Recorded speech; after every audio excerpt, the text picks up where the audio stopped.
नमस्कार दोस्तों, जय स्पिरिचुअल वर्ल्ड में आपका स्वागत है।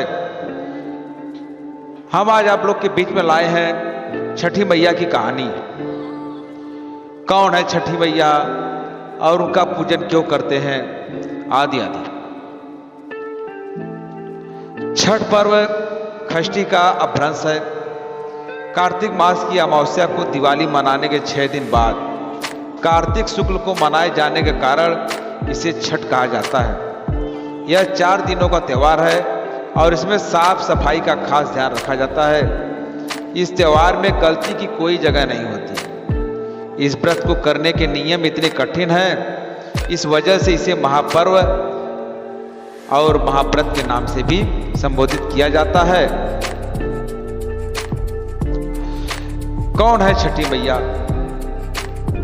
मान्यता है कि छठ देवी सूर्य देव की बहन है और उन्हीं को प्रसन्न करने के लिए जीवन के महत्वपूर्ण अवयवों में सूर्य व जल की महत्ता को मानते हुए इन्हें साक्षी मानकर भगवान सूर्य की आराधना तथा उनका धन्यवाद करते हुए माँ गंगा, यमुना या किसी पवित्र नदी या पोखर के किनारे यह पूजा की जाती है। छठ माता बच्चों की रक्षा करने वाली देवी हैं। इस व्रत को करने से संतान को लंबी आयु का वरदान मिलता है।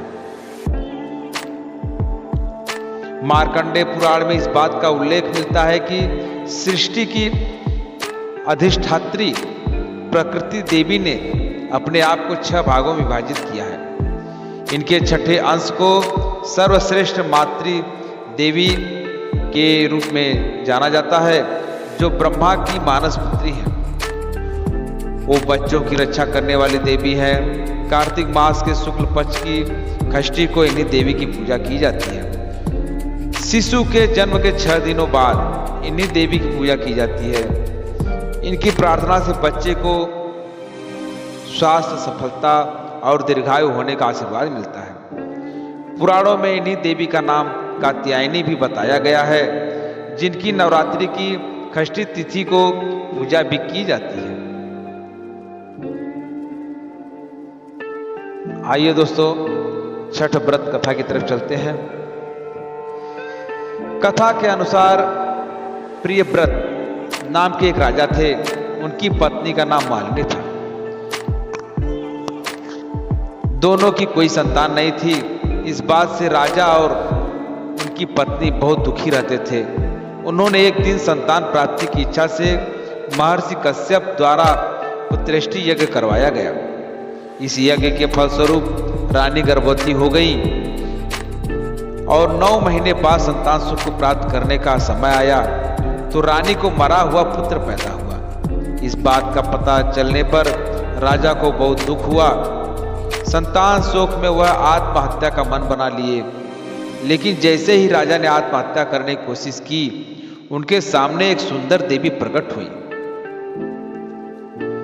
देवी ने राजा को कहा कि मैं षष्ठी देवी हूं। मैं लोगों को पुत्र का सौभाग्य प्रदान करती हूं।